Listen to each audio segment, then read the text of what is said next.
અધ્યયન કેન્દ્ર સાથે પ્રત્યક્ષ અને પરોક્ષ રીતે જોડાયેલા આપ સૌ ગીતા પ્રેમી, અધ્યયનશીલ અને જિજ્ઞાસુ ભાઈ બહેનો, સાનુનય જય શ્રી કૃષ્ણ. આપના હૃદયમાં બિરાજમાન પરમ કૃપાળુ પરમાત્માને વંદન કરી આપણે ગીતા ગાયક પ્રભુ શ્રી કૃષ્ણ અને ગીતા માતાના ચરણોમાં કોટી કોટી વંદન કરી આજના અધ્યયનનો પ્રારંભ કર્યો. પ્રિયજનો, આપણે અધ્યાય 8 અક્ષર બ્રહ્મયોગ ના 13મા શ્લોકનો વિચાર ગયા વખતે કર્યો હતો. શ્લોક 12 અને 13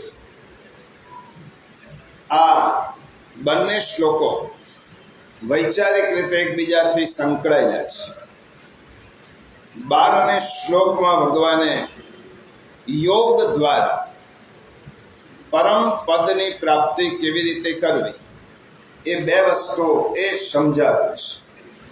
આ બે શ્લોકમાં ભગવાને 4 વાતો કહી, જે 4 વાતો આપણા આધ્યાત્મિક જીવનમાં ઉપયોગી છે એટલું જ નહીં, આપણા ભૌતિક જીવનમાં, આપણા સામાજિક જીવન અને આ યુગમાં માનસિક શાંતિ મેળવવા માટે આ 4 વાતો જે ભગવાને આ બે શ્લોકમાં કહી છે તે ખૂબ જ ઉપયોગી છે. કારણ કે પ્રત્યેક માણસ આજે શાંતિની ઝંખના રાખે છે અને ભગવાને આ બે શ્લોકમાં યોગ દ્વારા ભગવત પ્રાપ્તિ, એમાં પહેલું કયો, ઇન્દ્રિયોના દ્વાર ઉપર ચોકી પહેરો બેસાડો. એટલે આજની ભાષામાં કહેવું હોય તો આપણે ઇન્દ્રિયોને આપણા વશમાં રાખવી. જે બોલવું જોઈએ તે જ બોલવું, જે ખાવું જોઈએ તે જ ખાવું, જે સાંભળવું જોઈએ તે જ સાંભળવું. બીજું કયું, મનને સ્થિર કરવાનો અભ્યાસ કર. આપણું ચંચલ મન છે, આપણે 1 મિનિટ પણ શાંતિથી બેસી શકતા નથી. એટલા માટે મનને સ્થિર કરવા માટેનો અભ્યાસ કર. એકાંતનું સેવન કરવું. પ્રભુની કોઈ પણ મૂર્તિમાં આપણે શ્રદ્ધા હોય તે મૂર્તિનું ધ્યાન કરવું અને કેટલીક વાર પ્રભુની સાથે પણ વાતો કરવી. ભલે અદૃશ્ય છે. મીરાબાઈને એમની એકવાર, આજે મીરાબાઈનું જ ભજન લીધું, મીરાબાઈને એમની સખીએ એક વખત પૂછ્યું કે તમે રોજ ગિરધર ગોપાલ સાથે શું વાત કરો છો અને તમે એકલા બોલો છો, સામે પ્રત્યુત્તર તો મળતો નથી. મીરાબાઈએ કહ્યું કે મને ખાતરી છે કે હું બોલું છું તે મારો ગિરધર સાંભળે છે અને જ્યારે બોલવાનું હશે ત્યારે બોલશે એવો મને વિશ્વાસ છે. મારી વાત એક પક્ષી નથી, હું એમને સંભળાવું છું અને એ જ ગિરધર ગોપાલ મારી સાથે બોલશે પણ ખરો. એટલા માટે મનને સ્થિર કરવા માટે એકાંત સેવન, મૂર્તિનું ધ્યાન, સ્વરૂપનું ધ્યાન. કશું જ ન આવડે તો થોડીક ક્ષણો પ્રભુની સાથે એકાંત કેળવી અને મનની વાતો કરી. ત્રીજી વસ્તુ ભગવાને કહી, પ્રાણને નિયમન કરી, પ્રાણાયામને મસ્તકમાં સ્થિર કરવું. એ આપણે ગયા વખતે જોયું તો. ચોથી વસ્તુ કહી, ઓમકાર મંત્રનું રટણ કર. ઓમકારની રટણ 2 રીતે થાય, એક મૌખિક રીતે અને એક યૌગિક રીતે. અને ઓમકારની ઉપાસના તો ગુરુની આજ્ઞા, ગુરુ આપણને આજ્ઞા કરે તો થાય. એ ઓમકાર મંત્રનું રટણ. આ કરવાથી શું થશે? વાણી અને પ્રાણનું સંયોજન થશે. આપણી વાણી અને આપણા પ્રાણ આ બંનેનો સંયોગ કરવાનો છે. પ્રાણ જુદા છે, વાણી જુદી છે. અને ઓમકારનું જ્યારે રટણ કરીએ છીએ ત્યારે પ્રાણ સાથે વાણીનો જોડાણ થાય છે. અને તે વખતે જ્યારે પ્રાણ સાથે વાણીનું જોડાણ થાય અને તેમાંથી જે ઉદ્ભવે ધ્વનિ, એને ઓમકાર કહેવાય.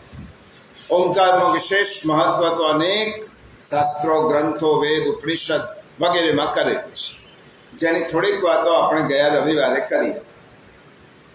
ભગવાન કહે છે કે આવું કરવાથી, આમ કરતા કરતા જે દેહનો ત્યાગ કરે છે, સયાતિ પરમામ ગતિ, એ પરમ ગતિને પ્રાપ્ત થાય છે. અને આ 2 શ્લોક કહ્યા પછી હવે ભગવાનને થયો કે 4 વાતો તો મેં કહી છે, એનું વિશ્લેષણ પણ કેટલાક ટીકાકારો કરશે, પરંતુ કેટલાક લોકો એવા છે કે ભગવાનને પામવા માટેનો આટલો બધો જટિલ રસ્તો છે, આપણું કામ નહીં. આપણે આ રસ્તે કેવી રીતે જઈએ? પ્રાણનું નિયમન કરવાનું, શ્વાસની ગતિને રોકવાની, મનને એકાગ્ર કરવાનું. વાસ્તવમાં આપણા જીવન માટે આ 4 વાતો ઉપયોગી છે, પરંતુ ભગવાને ગીતામાં 2 પ્રકારના રસ્તા બતાવ્યા છે. એક રસ્તો એવો છે કે જે શ્રેષ્ઠતમ પુરુષો તેનું આચરણ કરી શકે. જ્યારે કોઈ પણ પરીક્ષક પ્રશ્નપત્ર કાઢે ત્યારે 2 વસ્તુનું ધ્યાન રાખે. એક તો ખૂબ હોશિયાર વિદ્યાર્થીને ચેલેન્જેબલ લાગવું જોઈએ. ખૂબ ઇન્ટેલિજન્ટ વિદ્યાર્થી છે, એને અમુક પ્રશ્નો પડકારરૂપ લાગવા છે. અને પ્રશ્નપત્ર કાઢનાર બીજો વિચાર કરે કે એકલા હોશિયાર વિદ્યાર્થીઓ જ પરીક્ષા આપવાના નથી, બિલો લેવલના વિદ્યાર્થીઓ પણ પરીક્ષા આપવાના છે. માટે કેટલાક પ્રશ્નો એવા રાખો કે જે સામાન્ય વિદ્યાર્થી પણ તેનો જવાબ આપી શકે. એટલે ગીતામાં ભગવાને 2 વાતો કરી. કેટલીક વાતો એવી કરી કે શ્રેષ્ઠતમ પુરુષ તેનું આચરણ કરે. અને પછી ભગવાનને જ્યારે એમ લાગ્યો કે દુનિયામાં બધા જ માણસો સરખા નથી, કેટલાક માણસની મનોવૃત્તિ સરળ રસ્તે જવાની છે, સહેલો રસ્તો પકડવાની છે, તો એમના માટે મારે શું કહેવું જોઈએ? એટલા માટે ભગવાન પછીના શ્લોકમાં એ સામાન્ય માણસ માટે વાત કરે છે. કારણ કે યોગાભ્યાસ, યોગની અંતિમ અવસ્થાએ પહોંચવું એ બહુ ધૈર્ય માગી લે છે. સતો દીર્ઘકાલમ નૈરંતર્યમ સત્કારા સેવિતો દ્રઢભૂમિ દીર્ઘકાલ પર્યંત. તમે જ્યારે મનને વશમાં કરો ત્યારે મન વશમાં થાય. દીર્ઘકાલ પર્યંત તમે પ્રાણનું નિયંત્રણ કરો તો પ્રાણ નિયંત્રણમાં આવે. પણ આ બધું વાંચ્યા પછી સામાન્ય માણસને, આપણે તો અધ્યયનશીલ માણસો છીએ, પરંતુ ગીતાનો પ્રારંભિક અભ્યાસ કરનાર વ્યક્તિ હોય અને આ 2 શ્લોકનો જ અનુવાદ વાંચે માત્ર, અને એ અનુવાદ વાંચી અને એમ થાય કે આ તો બહુ અઘરું છે, આપણા માટે આ બધું શક્ય નથી. કારણ કે આપણે તો યાવદ જીવે સુખમ જીવે, આપણે એવા લોકો છે કે જે પ્રમાણે આનંદ આવે તે પ્રમાણે જીવવો. આ તો યોગીની સાધનાની વાત છે. અને આટલા બધા ડુંગરો ચડવા અમારા માટે શક્ય નથી, કારણ કે આવી કઠણ વાતો કરીને જો પરમ ગતિ પ્રાપ્ત થતી હોય તો અમારી ઉંમર તો 60 થઈ, 65 થઈ, 70 થઈ. હવે આ બધું શરૂ કરીશું તો પહોંચીશું ક્યારે? હમણાં આ બધું શરૂ કરીશું તો પહોંચીશું ક્યારે એમ થાય, અને એમ બેસી જાય કે અમારાથી શક્ય નથી લાગતું. જીવનની જરૂરિયાતો પૂરી કરવામાં અમારો આખો દિવસ નીકળી જાય છે. કેટલાક લોકોને એમ થાય કે હવે અમારી ગીતામાં કહ્યું કે ઇન્દ્રિયો પર નિયંત્રણ રાખો, પણ અમારી ઇન્દ્રિયો જ શિથિલ થઈ ગઈ છે, હવે એના પર નિયંત્રણ શું રાખવા? જે ખાવું છે તે ખાઈ શકતા નથી, સાંભળવું છે તે સાંભળી શકતા નથી. હવે ઇન્દ્રિયો જ શિથિલ થઈ છે તો નિયંત્રણ શું રાખવાનું? કાને સંભળાતું નથી, મોઢાથી બરાબર બોલાતું નથી, મોઢામાં દાંત રહ્યા નથી. હવે ઇન્દ્રિયો પર ચોકી પેરો બેસાડીને શું કરવા? કારણ કે શંકરાચાર્ય એમ કે છે, અંગમ ગલિતમ પલિતમ મુંડમ દશન વિહીનમ જાતમ તુંડમ વૃદ્ધો યાતિ ગૃહિત્વા દંડમ તદપિન મુંચતી આશા પિંડ. માણસ વૃદ્ધ થાય, અંગો શિથિલ થઈ જાય, અને હાથમાં લાકડી પણ આવે, વાળ સફેદ થઈ જાય, પરંતુ આશા માણસની જતી નથી. અને આજે યોગાનુયોગ આ ચરપટ પંજરિકામાં કહેલી વાત છે.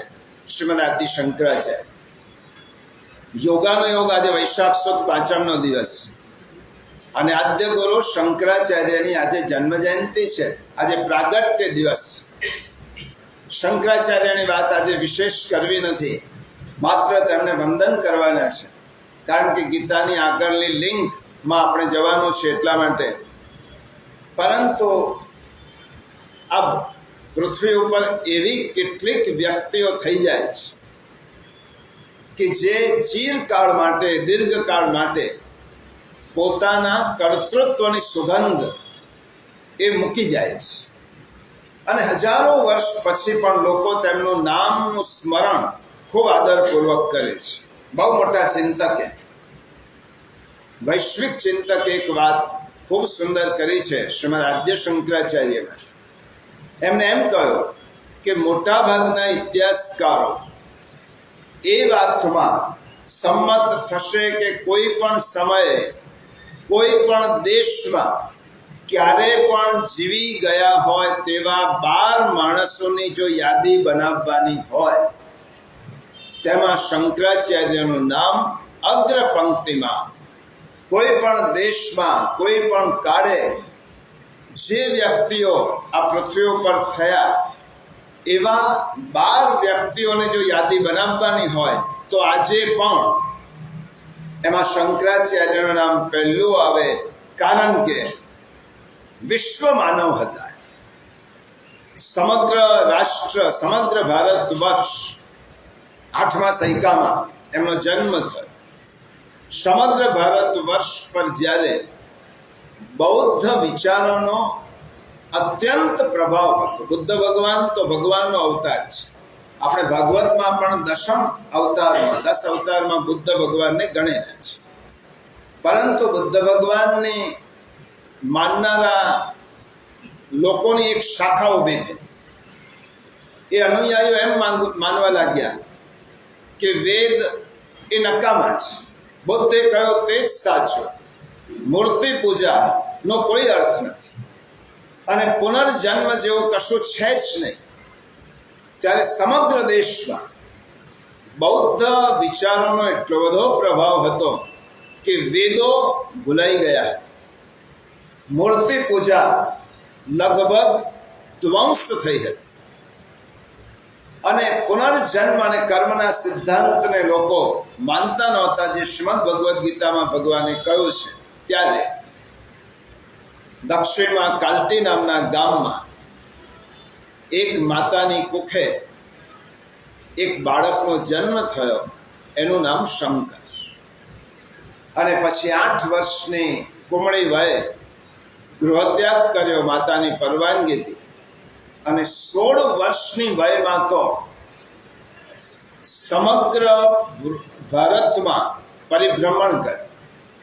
અને એ પરિભ્રમણ ઉત્તરમાં બદ્રીનાથ સુધી, દક્ષિણમાં મૈસૂર સુધી, રામેશ્વર સુધી, પૂર્વમાં ગોવર્ધનપુરી સુધી, ગોવર્ધન મઠ એટલે પુરી સુધી, અને પશ્ચિમમાં શારદા મઠ એટલે કચ્છ સુધી એમને પરિભ્રમણ કર્યું. 32 વર્ષના ટૂંકા આયુષ્યમાં એમને જે કાર્ય કર્યો તેમાં તેમને વેદ નિષ્ઠા ઊભી કરી, મૂર્તિ પૂજાને પાછી ઊભી કરી, અનેક ગ્રંથો ઉપર પોતાનું ભાષ્ય લખી પંડિતોને પરાસ્ત કરે, સામાન્ય માણસોની પાસે જઈને તેમને ભક્તિનો જ્ઞાન આપ્યું. માનસિક, આધ્યાત્મિક અનેકવિધ ક્ષેત્રોમાં શ્રીમદ આદ્ય શંકરાચાર્યએ ખૂબ કાર્ય કર્યો. પરિણામ શું આવ્યું? 8મા સૈકાથી આજ સુધી તમે ભારતમાં કોઈ બૌદ્ધને શોધવો પડે તો ભારતમાં ના મળે. તેના માટે તમારે જાપાન જવું પડે, ચીન જવું પડે. એટલા બૌદ્ધ ધર્મના જે નિષેધક વિચારકો હતા એને દેશ નિકાલ કર્યો. વેદની સંસ્કૃતિ પાછી ઊભી કરી, શ્રેષ્ઠ કર્મયોગ કર્યો, ઉત્કૃષ્ટ ભક્તિ યોગ કર્યો અને જ્ઞાનના તો હિમાલય હતા. તેવા શ્રીમદ આદ્ય શંકરાચાર્ય એ ચરપટ પંજરિકામાં કહ્યો કે આજે આપણે તેમને કોટી કોટી વંદન કરીએ, કારણ કે એમ કહેવાય કે શિવાજી ન હોત તો સુન્નત હોતી સબકી, અને શંકરાચાર્ય જો પ્રાગટ્ય ન થયું હોય તો વેદને આપણે આજે પણ યાદ ન કરીએ. વેદ નિષ્ઠા ભારતીય સંસ્કૃતિની એમને જ્યોત જગાવી. એ શંકરાચાર્ય એમના એક સ્તોત્રમાં કહ્યું કે ઇન્દ્રિયો શિથિલ થઈ જાય છે. અંગમ દલિતમ પલિતમ મુંડમ દશન વિહીનમ જાતમ તુંડ, તો પણ માણસનો આશાનો પિંડ જતો નથી. એટલા માટે કોઈકને એમ લાગે ગીતાના 2 શ્લોક વાંચ્યા પછી આપણને તો એ રસ્તે જવાનું જ છે, મનને એકાગ્ર કરવા માટે થોડીક વાર બેસવાનું જ છે, ઇન્દ્રિયો ઉપર કંટ્રોલ કરવા માટે ઇન્દ્રિયો પર ચોકી પહેરો રાખવાનો જ છે, ઓમકારનું રટણ કરવાનું છે. પરંતુ જેનો પ્રારંભિક અભ્યાસ છે ને એમ લાગે કે આ બધો રસ્તો અઘરો છે, હવે અમારો જન્મારો પૂરો થવા આવ્યો, હવે આ બધું ક્યારે પહોંચી લઈશું, ક્યારે પ્રાપ્ત કરીશું ભગવાનને ચિંતા થઈ કે આ લોકો માટે સરળ રસ્તો મારે બતાવવો જોઈએ. અને ભગવાને 14મા શ્લોકમાં એક સરળ રસ્તો બતાવ્યો, સુલભ રસ્તો બતાવ્યો. અને ભગવાન સ્વયં કહે છે કે આ સુલભ રસ્તો છે. 14મો શ્લોક પહેલા આપણે પારાયણ કરીએ. 8મો અધ્યાય 14મો શ્લોક, પાન નંબર 133. અધ્યાય 8 શ્લોક 14, પાન 133. અનન્ય ચેતઃ સતતં યો માં સ્મરતિ નિત્યશઃ તસ્યાહં સુલભ પ્રાર્થ નિત્યયુક્તસ્ય યોગિનઃ.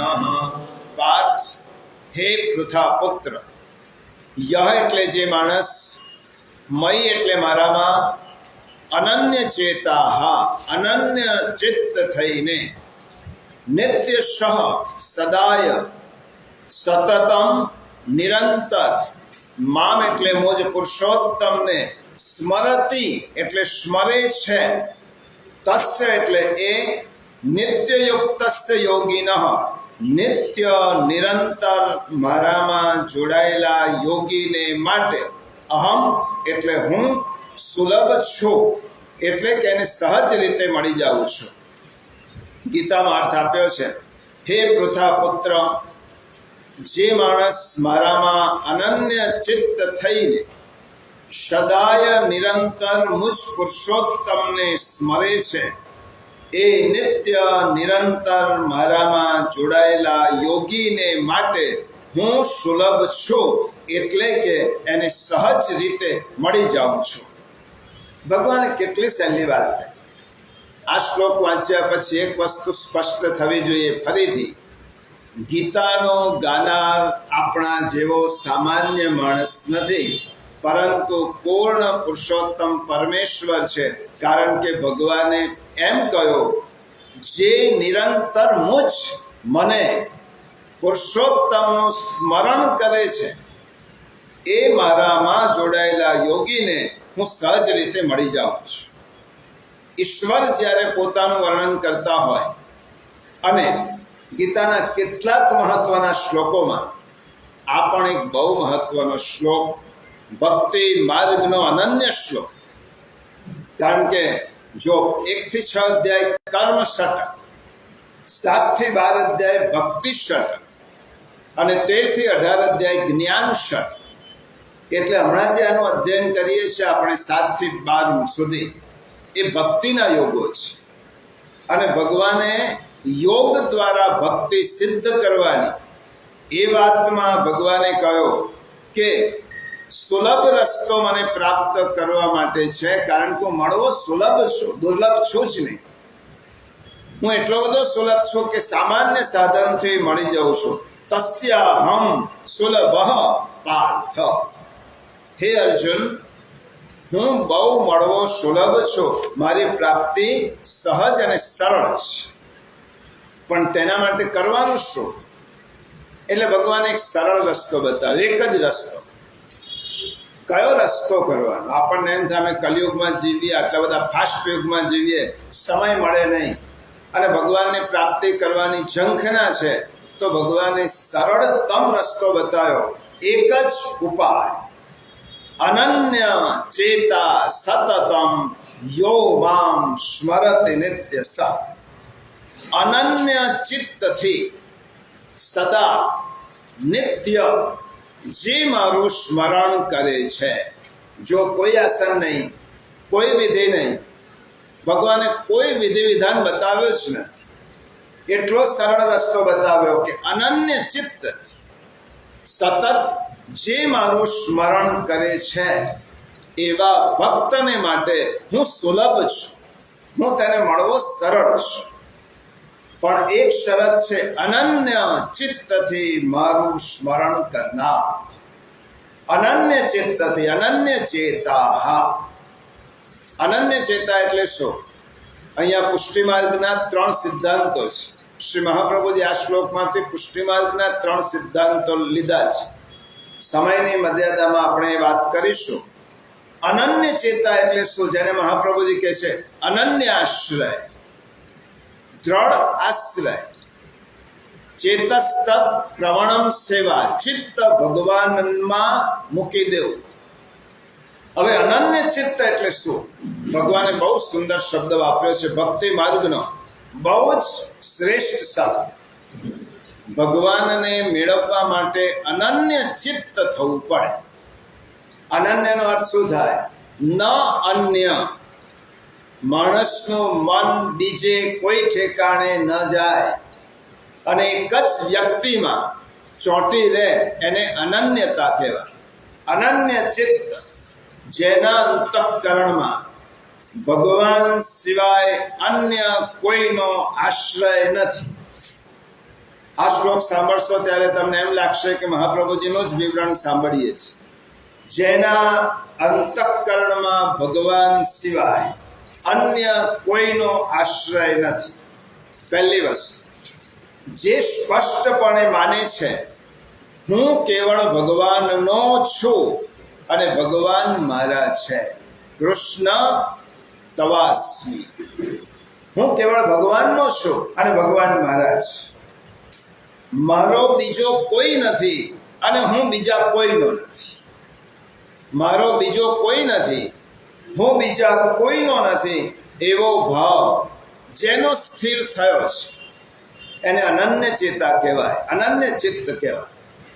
આપણે ઘણા બધા લોકો અન્યાશ્રયનો બહુ જ ખોટો અર્થ કરીએ છીએ. આપણે બહુ સામાન્ય રીતે સમજવા, અન્યાશ્રય એટલે બીજા દેવને વંદન કરવા નહીં. આપણો આટલો સીમિત અર્થ. આ અર્થ મહાપ્રભુજીના પ્રમાણ સાથે કહું છું કે મહાપ્રભુજી અને શ્રીમદ ભગવદ્ ગીતામાં આવો અર્થ કર્યો જ નથી. એમને એમ કહ્યું અનન્ય ચિત્ત એટલે શું? એક જ તત્વમાં મારું ચિત્ત રોકાયેલું રહે. નમસ્કાર બધાને કરવા. નરસિંહ મહેતા કહે છે વંદન બધાને કરે, સકલ લોકમાં સહુને વંદે. જો આપણી સંસ્કૃતિ બધાને જ વંદન કરવાની છે તો બીજા દેવને વંદન કરવાનું ક્યારે પણ શાસ્ત્રએ ના પાડ્યું જ નથી. પ્રશ્ન એ છે કે આપણે બીજા પાસે જઈને કોઈ વસ્તુની માગણી કરીએ, સ્વાર્થ માટે જઈએ. પ્રાર્થના કાર્ય માત્રેપી તતોન્યત્ર વિવર્જયેત. વિવેક ધૈર્યાશ્રયમાં કહ્યો, કોઈ પણ દેવની પાસે કે માણસની પાસે જઈ અને તમે યાચના કરો, તમે માગણી કરો, તમે સ્વાર્થથી તે દેવની પૂજા કરો, ત્યારે ગીતા એમ કહે છે કે તે અનન્ય ચિત્ત નથી. અનન્ય ચિત્ત કોને કહેવાય? વંદન બધાને કરે, આશ્રય એકનો જ હોય. જેના હૃદયમાં એકનો જ આશ્રય છે, કૃષ્ણાશ્રય. મારા હૃદયમાં કૃષ્ણ સિવાય બીજો કોઈનો આશ્રય નથી. જે મહાન વ્યક્તિ છે તેને વંદન કરવું એ વૈષ્ણવતા છે, પરંતુ આશ્રય એકનો જ રાખવો તે અનન્યતા છે. અનન્યતા જેની હોય છે એ હંમેશા કોઈનો અનાદર કરતો જ નથી. કારણ કે અનન્યતાની આગળ તો એક એવી સીડી છે જેના માટે કૃષ્ણ જ અનન્ય છે, તે બીજાને જોતો જ નથી, એ કૃષ્ણને જ જુએ છે. જ્યાં જ્યાં નજર મારી ઠરે યાદી ભરી ત્યાં આપની, જ્યાં જ્યાં ચમન જ્યાં જ્યાં ગુલો ત્યાં ત્યાં નિશાની આપની. આ ટોચની અનન્યતા છે. એના માટે કૃષ્ણ એક મૂર્તિમાં નથી, એક સ્વરૂપમાં નથી. એના માટે તો જ્યાં જુએ ત્યાં કૃષ્ણ છે. એટલે એ કોઈ પણ જગ્યાએ જોશે તો તેને બીજો દેખાવાનો જ નથી, એને કૃષ્ણ જ દેખાશે. અનન્યતાની આ ટોચ છે. શ્રીમદ ભગવદ્ ગીતામાં અનન્ય ચિત્ત અનન્ય ચેતા સતતમ યોમામ સ્મરતે નિત્યશ. અનન્ય ચિત્ત વ્યક્તિ નિત્ય અને સદા મારું સ્મરણ કરે છે, એને હું પ્રાપ્ત થઉં છું. તો અનન્ય ચિત્ત કોને કહેવાય? 4 વાતો જેના જીવનમાં સ્પષ્ટ થઈ છે. 4 વાત, બહુ મોટી નથી, બહુ લાંબી નથી, બહુ ગંભીર નથી. 4 વાતો જેના જીવનમાં સ્પષ્ટ છે, એ અનન્ય ચિત્ત કહેવાય. આપણે જ આપણી જાતને તપાસો કે આપણા જીવનમાં 4 વાતો સ્પષ્ટ છે. પહેલી વાત, ભગવાન જ સારો છે. આ દુનિયામાં સમગ્ર બ્રહ્માંડમાં તે જ સારો. આ પહેલી વાત. બીજી વાત, ભગવાન જ સાચો. આ બીજી વાત. ત્રીજી વાત, ભગવાન જ મારો. અને ચોથી વાત, ભગવાન જ સર્વત્ર. એમાં પહેલી જે વાત છે, ભગવાન જ સારો. આપણે તો દુનિયામાં બધા સારા લાગે છે. જે મારું કામ કરે એ માટે, એ મારા માટે સારું. ગીતામાં કહ્યું, અનન્ય ચિત્ત થવું છે ને તારા મનની ગ્રંથિને એવી બનાવો કે આ દુનિયામાં શ્રેષ્ઠ કોણ છે? તો ભગવાન જ છે. આ દુનિયામાં સુંદરમ કોણ છે? તો ભગવાન જ છે. બીજા બધા જ સુંદર હશે, પણ ભગવાનથી ચડીને કોઈ નહીં, અને ભગવાન જેવું પણ કોઈ નહીં. એટલા માટે ભગવાન જ શ્રેષ્ઠ, ભગવાન જ સારું. ઘણી વખત હું કહું છું કે અર્જુનનું એવું કયું પુણ્ય હતું કે વિચાર કરો કે અર્જુનને કેટલો મોટો સૌભાગ્ય હશે. આ સકલ બ્રહ્માંડનો અધિપતિ અર્જુન જેવા એક પાંડવોના બંધુ, પાંડવોના દીકરો, કુંતાનો દીકરો, એની સામે પરમ શક્તિ માનવનું રૂપ ધારણ અને અર્જુનને સમજાવે ગીતાનું જ્ઞાન. તો અર્જુન પાસે પરબ્રહ્મ પરમાત્મા એક સામાન્ય બનીને કેવો મોટો તો મારી સાથે નાનો થાય. પરબ્રહ્મ પરમાત્મા અર્જુનની સ્તર પર આવે. જો વિચાર કરો, ઘણી વખત કહું છું, જ્ઞાન આપનાર બેઠેલો હોય, ઉપર બેઠેલો હોય, જ્ઞાન લેનાર નીચે બેઠેલો હોય. ગીતામાં ભગવાને ક્રમ બદલી નાખ્યો. ભગવાન ઊભા રહ્યા અને અર્જુનને અંદર બેસાડ્યો છે. હું તને કહું છું, તું સાંભળ. કેટલી બધી નમ્રતા. અને તે અર્જુનનું એવું કયું ભાગ્ય કે અર્જુનને ભગવાન એમ કહે છે, ભક્તોસી મે સખા ચેતી રહસ્યમ યેતદુત્તમ. હે અર્જુન, તું મારો ભક્ત છે, તું મારો સખા છે, તું મારો અંતરંગ છે. એટલા માટે હું તને રહસ્ય કહું છું. જેવી રીતે દમલાજીને મહાપ્રભુજીએ કહ્યું, દમલા યહ માર્ગ તેરે લીએ પ્રગટ કિયો. એવી રીતે અર્જુનને ભગવાન શું કહે છે ગીતામાં? અર્જુન, આ ગીતા હું તારા માટે કહું છું. ભક્તો સી મે સખા ચેતી રહસ્યમ યેતદુત્તમ. તો અર્જુનનું એવું કયું કર્તૃત્વ, એવી કઈ ક્વોલિટી હતી અર્જુનને કે ભગવાને જ એને કહ્યું. ઘણા બધા પ્રસંગોમાંથી એક પ્રસંગ આપણે સાંભળેલો છે. વિષયને સમજવા માટે કહું કે જ્યારે યુદ્ધ શરૂ થવાનું હોય છે ત્યારે અર્જુન અને દુર્યોધન શ્રી કૃષ્ણ ભગવાનની પાસે સહાય માગવા માટે આવે છે. એક રાજનીતિ છે. બંને જણને યુદ્ધમાં સહાય જોઈતી. ભગવાનને દુર્યોધનની ભૂમિકા, ભગવાનને ખબર હતી કે દુર્યોધન સ્વાર્થવશ આવે છે, એને મારા માટે કોઈ લાગણી નથી, પ્રેમ નથી, પણ એક પોલિટિકલ રિલેશન છે કે એક જણને સહાય યુદ્ધમાં કરવી. પણ અર્જુન આવે છે, મારે અર્જુનની પરીક્ષા કરવી છે. અર્જુનને હું કેટલો પ્રિય છું એની મારે ચકાસણી કરવી છે. દુર્યોધનને તો જે આપવાનું છે તે આપવાનું જ છે. અને ભગવાન પાસે બંને જઈને બેઠા અને ભગવાને દુર્યોધન આગળ પગ માથા ઉપર બેઠો હતો, અર્જુન પગ પાસે બેઠા અને ભગવાને આંખો ખોલી અર્જુનને પહેલો જોયો. બોલ અર્જુન. દુર્યોધને કહું પહેલો હું આવ્યો છું, પહેલા હું માગીશ. અને ભગવાને કહ્યું, કારણ કે દુર્યોધનની પરીક્ષા તો ભગવાને કરવાની જ નહોતી, અર્જુનની જ પરીક્ષા કરવાની. પરીક્ષા શું કરવાની હતી? અર્જુન માટે હું કેટલો ઉપયુક્ત છું, કેટલો શ્રેષ્ઠ છું. અને દુર્યોધનને સમજાવ્યો કે જો તારાથી નાનો છે, મેં પહેલા એને જોયો છે, માટે પહેલા એનો અધિકાર છે માગવા. હવે માગવા ગયેલા દુર્યોધનની પાસે બીજી કોઈ દલીલ નહોતી, એટલે સારું. એટલે અર્જુનને ભગવાને કહ્યું કે અર્જુન, સહાય માટે મારી પાસે બે વસ્તુ છે. એક તો હું પોતે છું, નિશસ્ત્ર રહેવાનો છું, હાથમાં હથિયાર નથી લેવા. અને બીજું એક છે મારી સશસ્ત્ર નારાયણી સેના. સશસ્ત્ર નારાયણી સેના જેના પક્ષમાં હોય એટલી બધી મજબૂત સૈન્ય છે કે એ જેના પક્ષમાં ગયો એને પરાજિત થતા બહુ વાર લાગે. કોઈ વિલક્ષણ ઘટના બને તો જ પરાજિત થાય. બોલ તો નક્કી કર, તારે શું જોઈએ છે? નિશસ્ત્ર નારાયણ હું કે સશસ્ત્ર નારાયણી છે?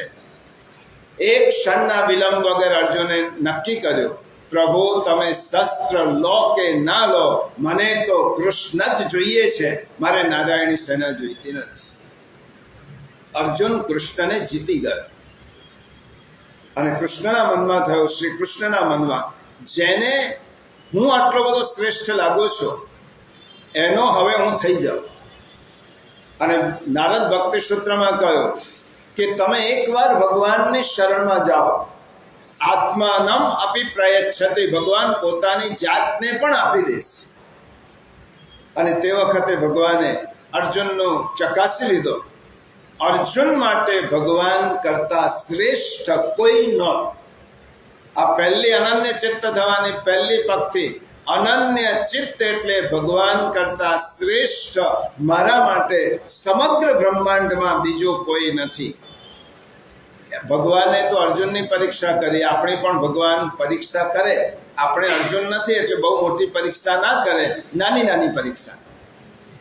ગીતા અધ્યયનમાં આવવાનું હોય અને એ સમયે રિસેપ્શનનો ટાઈમ, એ સમયે સોદો નક્કી કરવાનો ટાઈમ, એ સમયે વેપારીને આપવાનો ટાઈમ, તો આપણે શું નક્કી કરવું? ભગવાનની પરીક્ષા આવી નાની નાની હોય. ભગવાન જાણે કે બાળ પોથીના બાળકો છે એટલા માટે આવી પરીક્ષા કરે. મોટો ડીલ ફાઇનલ થવાનું હોય અને એક બાજુ ગીતાનું અધ્યયન છે, એક બાજુ સત્સંગ છે અને બીજી બાજુ બહુ મોટો સોદો પાર પાડવાનો છે. એક બાજુ રિસેપ્શન છે અને એક બાજુ ભગવાનના દર્શન કરવા જવાનું છે. એક તરફ વિવાહી આવીને બેઠેલા છે અને બીજી તરફ ગીતા સાંભળવા જવાનું છે. આપણે શું નક્કી કરીએ છીએ એના ઉપરથી આપણી સ્થિતિ ભગવાન ચકાસે. આપણે શું નક્કી કરીને મોટા ભાગના લોકો ભગવાનની પરીક્ષામાં નાપાસ થાય છે. આપણે શું નક્કી કરીએ છીએ? ભગવાન કે આના માટે હું પહેલો કે વ્યવહાર પહેલો, હું પહેલો કે આની માટે સોદો પહેલો, હું પહેલો કે આના માટે કોઈક વેપારી પહેલો કે સત્પણ પહેલો. આપણે કઈ પસંદગી કરીએ છીએ એના ઉપર બધો જ આધાર છે.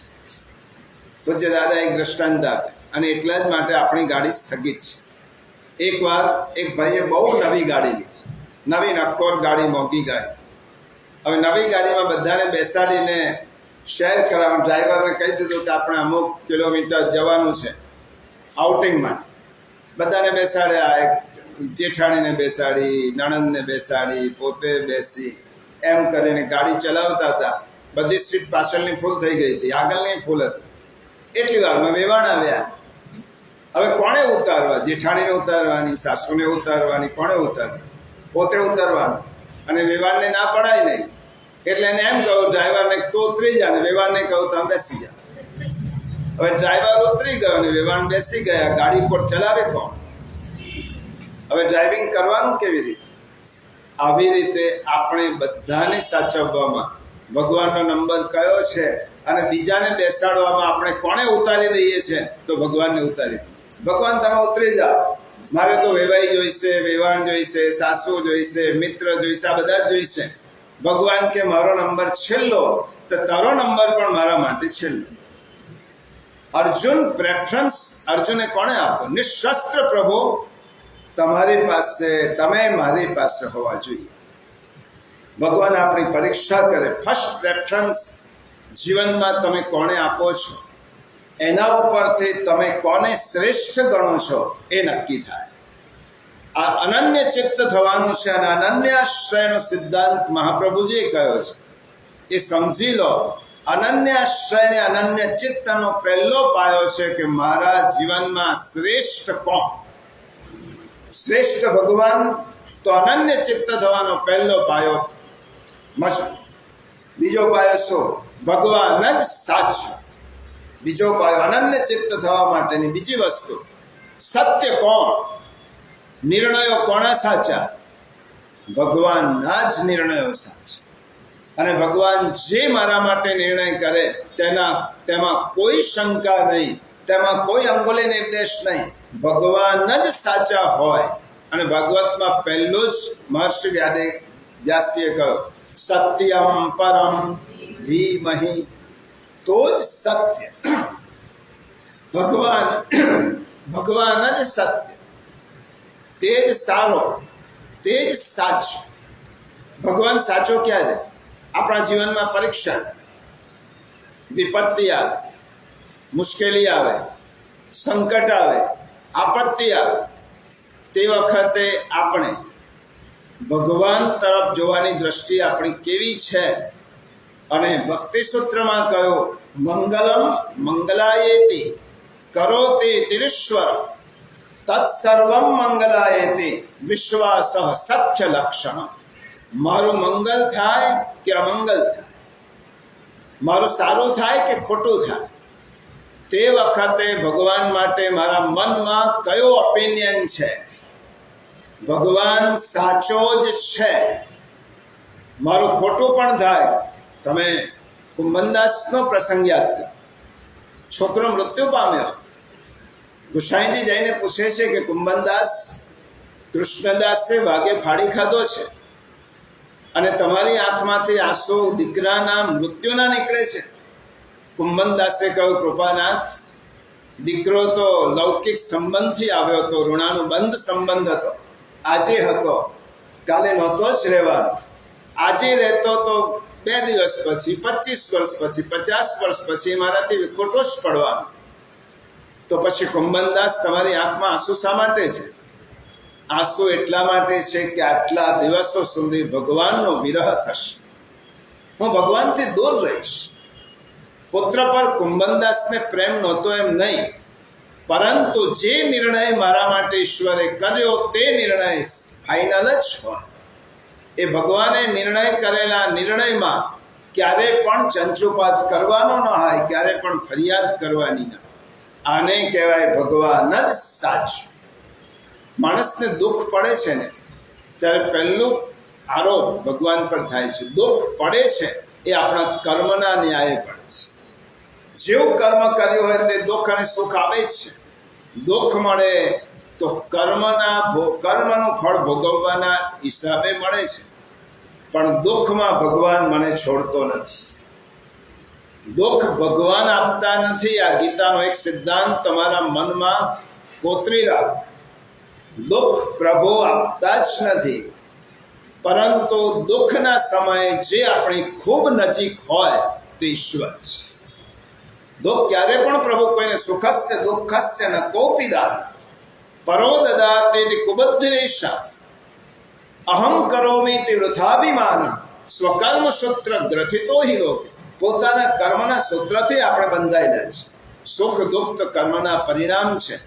અને દુઃખ આવે છે ત્યારે આપણને એમ લાગે છે કે આ દુઃખ ભગવાને આપ્યો. દુઃખ ભગવાન આપતા જ નથી. સંસારની વિષમતા જોઈએ. વિષમતા જોઈ. કોઈ માણસ ભૂખ્યો છે, કોઈને બંગલો છે, કોઈને ખાવા માટે 56 ભોગ છે, કોઈને ખાવા માટે રોટલાનો ટુકડોય નથી, કોઈને બંગલામાં રહેવાનું છે, કોઈને ઝૂંપડીમાં પણ એને સ્થાન મળે એવું નથી. આ બધી સંસારની વિષમતા જોયા પછી એમ લાગે સીધી શંકા આપણી કોણા ઉપર જાય, ભગવાન તું આટલો બધો નિષ્ઠુર છે કે ભૂખ્યો માણસ છે, એને ભોજન નથી મળતું, એને આશ્રય નથી મળતો. એક વસ્તુ રાખો કે ભગવાન ક્યારે પણ કોઈને પક્ષપાત કરતા નથી. ભગવાન સમદર્શી છે, બધાને તેને સમાન દ્રષ્ટિથી ભગવાન આપે છે. હવે કોઈકના ભાગ્યમાં બંગલો લખ્યો છે, એના ગત જન્મના પુણ્ય કર્મ એવા છે કે એને બંગલામાં રહેવાનું એનું સૌભાગ્ય છે, અને કોઈના ગત જન્મના કર્મ એવા છે કે તેને ઝૂંપડીમાં રહેવાનું તેનું ભાગ્ય છે. ભગવાન ઝૂંપડીમાં રહેનારને પણ સમદર્શી છે, એને પણ ભગવાન પહેલી મદદ કરે છે. અને મહાપ્રભુજી કહે છે, જો આપણા જ કર્મોની સજા આપણને મળે ને તો આપણને જીવનભર એક ટંકનો રોટલો પણ આપણા મોઢામાં ન નાખી શકીએ એવા આપણા ભીષણ કર્મ છે. અને છતાં પણ આપણે બંને ટાઈમ જમવાનું મળે છે, એ ભગવાનની કૃપા છે. કર્મનો ફળ નથી, એ ભગવાનની કૃપા છે. અને એટલે જ કહ્યું કે ભગવાન સમદર્શી છે. જૂના કાળની એક વાત કહું. એકવાર જમાઈ રાજ ઘોડા ઉપર ગયા. જૂના કાળમાં વાહનો નહીં, ઘોડા ઉપર પહેલી વાર સાસરે જવાનું હતું.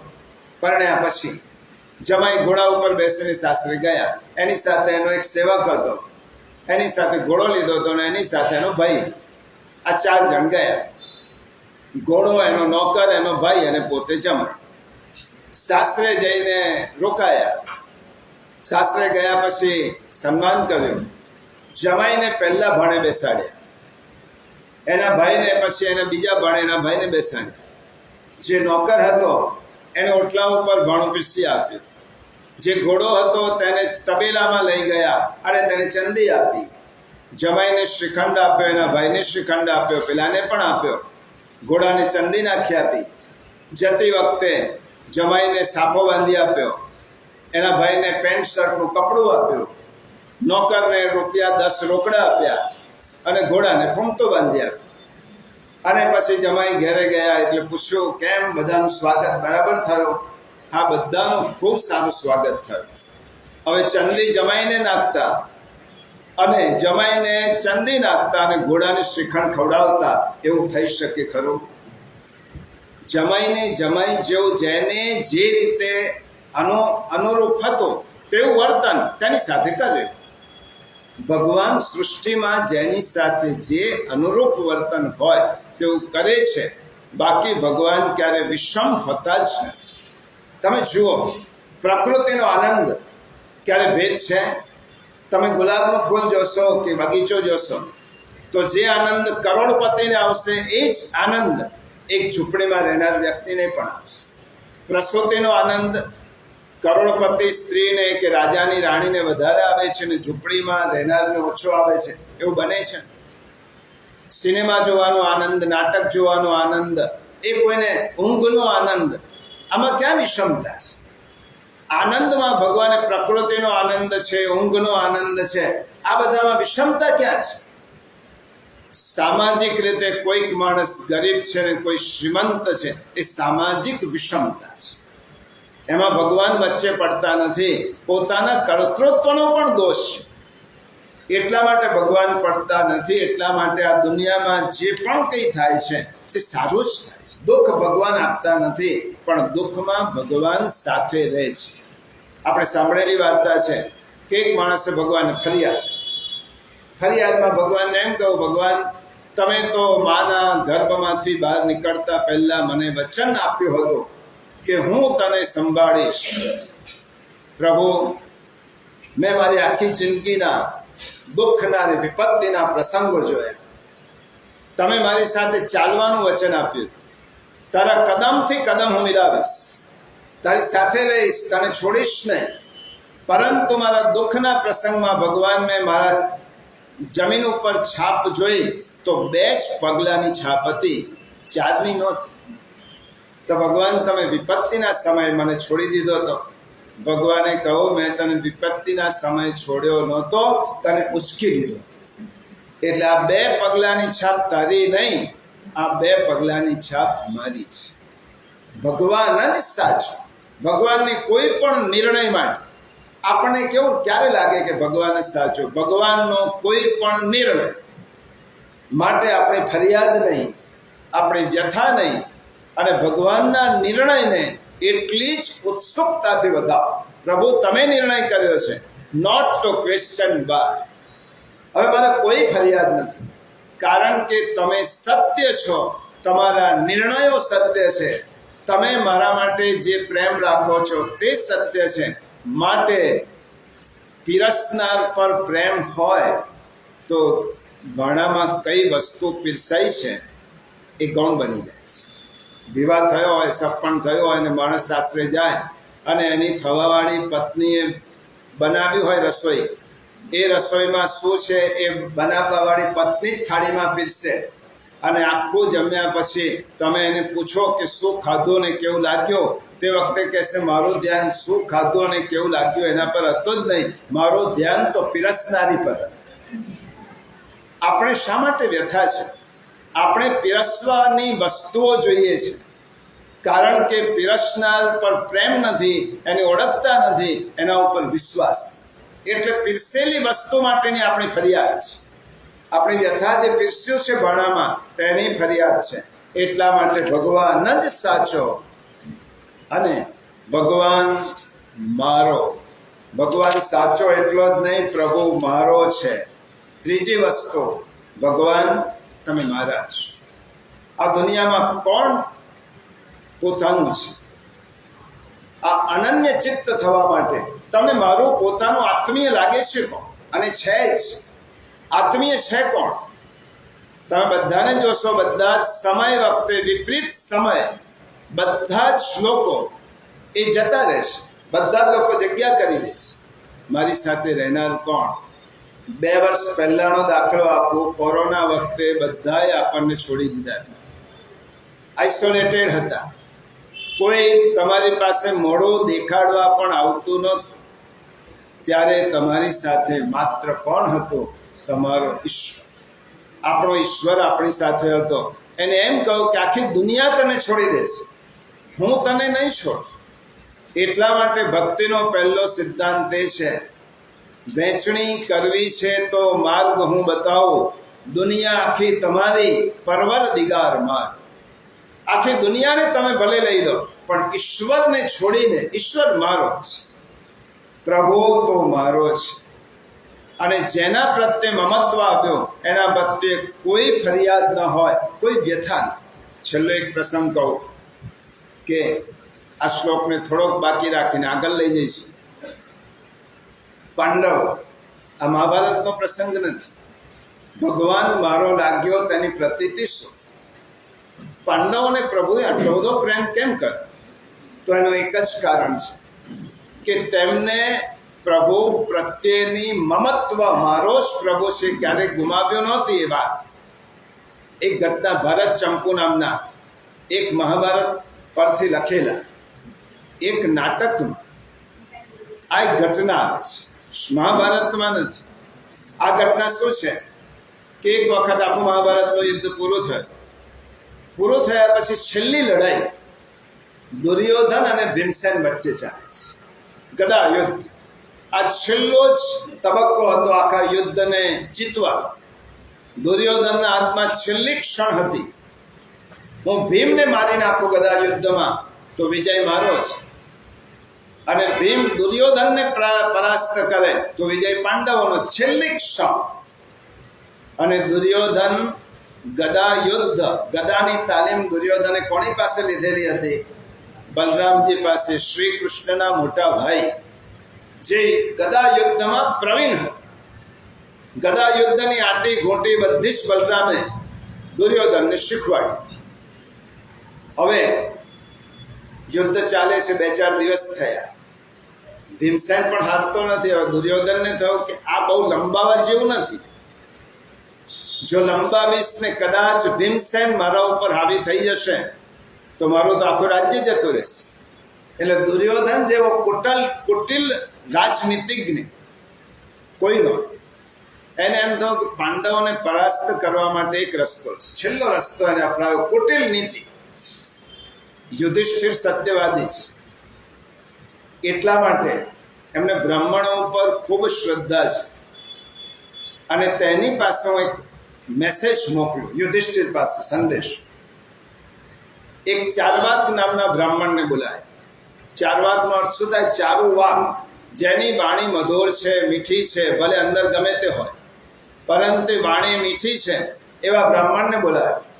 એને કહું કે તારે પિતાંબર પહેરીને જવાનું, તિલક કરીને જવાનું, ટીલા ટપકાવતો આદર્શ પવિત્ર બ્રાહ્મણ લાગે એવી રીતે તારે યુધિષ્ઠિર રાજા પાસે જવાનું. કારણ કે આ ગદા યુદ્ધ વખતે યુધિષ્ઠિર નહોતા હસ્તિનાપુરમાં. યુધિષ્ઠિર પાસે જવાનું. ગયા પછી યુધિષ્ઠિર તારું સન્માન કરશે, ભોજન કરાવશે. તારે વાતમાં એમ કહેવાનું કે હમણાં જ હું આ દુર્યોધન અને ભીમસેનનું ગદા યુદ્ધ જોઈને આવ્યો છું અને ગઈકાલે રાત્રે જ ભીમસેન મરાયો છે. બસ આટલું કહેવા. અને દુર્યોધનને ખબર હતી કે 3 પાંડવો પૈકી યુધિષ્ઠિર, અર્જુન અને ભીમ એમાંથી એક પણ જણ મરાય ત્યારે બંને જણ આત્મવિલોપન કરી લે, બાકીના બીજા. સહદેવ અને નકુલ રહે કારણ કે માદ્રીના પુત્રો હતા, પણ કુંતીના પુત્રોનો નિયમ હતો યુધિષ્ઠિર જો મરાય તો ભીમસેન અને અર્જુન આત્મવિલોપન કરે, ભીમ મરાય તો બંને. દુર્યોધનને થયો આવા ખોટા સમાચાર જો મોકલીશ અને ભીમસેન મરાયો છે આટલું જ જો યુધિષ્ઠિર સાંભળશે તો યુધિષ્ઠિર આત્મવિલોપન કરી દેશે. અને યુધિષ્ઠિર આત્મવિલોપન કરશે તો ભીમ જીવવાનો નથી, અને ભીમે નહીં હોતા, અર્જુન પણ નહીં જીવે. મારા હાથમાં રાજ્ય આવી ગયું. અને સહદેવ અને નકુલને તો પૂછે છે કોણ? મારા હાથમાં રાજ્ય આવી જ જવાનું છે. પેલો બ્રાહ્મણ ગયો, જઈને યુધિષ્ઠિરે સ્વાગત કર્યું. યુધિષ્ઠિર એટલા ભોળા નહોતા, પરંતુ જેના દ્રષ્ટિમાં કોઈ અસત્યવાદી જ નહોતો, કારણ કે એની દ્રષ્ટિમાં જ વિકાર નહોતો યુધિષ્ઠિર. એટલે એને કોઈ પણ વ્યક્તિ માટે શંકા જાય જ નહીં કે આ કોઈ કપટી માણસ હશે. એને વાતમાં એમ કહ્યું, હમણાં જો યુદ્ધ જોઈને આવ્યો છું, દુર્યોધનની ગદાથી ભીમસેન પરાસ્ત થયો છે, મૃત્યુ પામ્યો છે. અને યુધિષ્ઠિરે પૂછ્યા વગર બ્રાહ્મણ બોલે છે. આટલો વિશ્વાસ હતો તિલકધારી બ્રાહ્મણ પર, જટાધારી બ્રાહ્મણ પર, પિતાંબર પહેરેલા બ્રાહ્મણ પર. આ લોકોને આટલો વિશ્વાસ હતો, એ ખોટું બોલે જ ને. એક બ્રાહ્મણના મોઢામાંથી આવ્યું છે ને, ચોક્કસ આવું થયું હશે. આત્મવિલોપનની તૈયારી કરે છે. હું મરીશ, ભીમસેન તો મરાયો છે, અને મારા મૃત્યુ પછી અર્જુન પણ આત્મવિલોપન કરશે. હવે રહેવાના છે માત્ર સહદેવ ને નકુલ. એટલે યુધિષ્ઠિર એક ચિઠ્ઠી લખે છે અને એ ચિઠ્ઠી આ બ્રાહ્મણને આપે છે. એ ચિઠ્ઠીમાં યુધિષ્ઠિરે શું લખ્યું છે? ચિઠ્ઠીમાં લખે છે યુધિષ્ઠિર, હે સહદેવ, હલી હેતુ સત્યમ ભવતિ મમ વત્સસ્ય નિધને તથાપ્યે શભ્રતા સહજ સુરદસ્તે મુરરિપો. હે સહદેવ, હું જાણું છું કે આપણા ભાઈનું મૃત્યુ થયું છે તેનું મૂળ કારણ કૃષ્ણના ભાઈ બલદેવ છે. કારણ કે બલદેવજીએ જ દુર્યોધનને ગદા યુદ્ધની આટી ઘૂંટી શીખવાડી હતી. પરંતુ મારી એક વિનંતી છે કે તમે ક્યારે પણ બલરામ પ્રત્યે ગુસ્સો ન કરતા, શસ્ત્ર ન ઉપાડતા. એનું કારણ છે કે તે આપણા પ્રાણ પ્રિય શ્રી કૃષ્ણના ભાઈ છે. ભલે આપણું રાજ્ય જાય, ભલે આપણું કુળનું નિકંદન નીકળે, પરંતુ બલરામજી ઉપર ક્યારે પણ ગુસ્સે ન થતા. કારણ કે તથાપ્યેષ ભ્રાતા સહજ સુરદસ્તે મુરરિપો. આપણા પ્રાણ પ્રિય શ્રી કૃષ્ણના તેઓ ભાઈ છે, અને મારા કૃષ્ણને આપણી કૃતિથી ખોટું ન લાગવું જોઈએ. માટે કૃષ્ણ એ આપણા છે, એટલા માટે તમે તેમની કોઈ પણ કૃતિ હોય, કૃષ્ણને લગતી કોઈ પણ વસ્તુ હોય કે વ્યક્તિ હોય, એના પ્રત્યે દ્વેષ કરશો નહીં. કારણ કે કૃષ્ણ આપણા છે. એટલા માટે 4 વાતો: તે જ સારો, તે જ સાચો, તે જ મારો, અને પ્રભુ જ સર્વત્ર. કેટલીક વાતો આ શ્લોકની આવતા રવિવારે જોઈશું. ભગવાન જ સર્વત્ર છે, અને ભગવાન સર્વત્ર ગણીએ ત્યારે આપણા માટે ઈશ્વર સત્યમ, શિવમ અને સુંદરમ થાય અને જેના ચિત્તની આવી વૃત્તિ થઈ છે તેને ભગવાન કહે છે અનન્ય ચેતા સતતમ, જે અનન્ય ચિત્ત છે તે વ્યક્તિ મારું સ્મરણ કરશે. ભગવાન 2-3 મહત્વની વાતો કરે છે આ શ્લોકમાં. જે બાકીની વાતો છે આવતા રવિવારે આવીશું.